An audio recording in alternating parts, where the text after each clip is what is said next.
মানুষের সময়ের অনেক মূল্য আছে, অনেক দাম আছে। কি আছে? দাম আছে। প্রত্যেকটা সময়ের, প্রত্যেকটা সেকেন্ডের দাম আছে। আপনার জীবন থেকে এক সেকেন্ড যে অতিবাহিত হবে এটা আর আপনি কোনোদিন খুঁজে পাবেন না।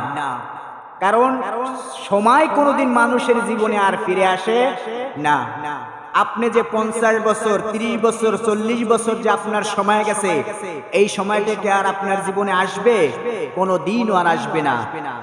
সুতরাং সময় এটা একটা মূলধন, মূল সম্পদ। মানুষের জীবনে মহামূল্যবান একটা সম্পদ হলো সময়। এই সময়কে যারা অনর্থক কাটিয়ে দেয় তারা হলো ব্যর্থ জীবন। কি জীবন? ব্যর্থ জীবন। কারণ আল্লাহ রাব্বুল আলামিন এই সময়কে অনেক গুরুত্ব দিয়েছেন। কি দিয়েছেন? গুরুত্ব দিয়েছেন সময়কে। আল্লাহ সুবহানাহু ওয়া তাআলা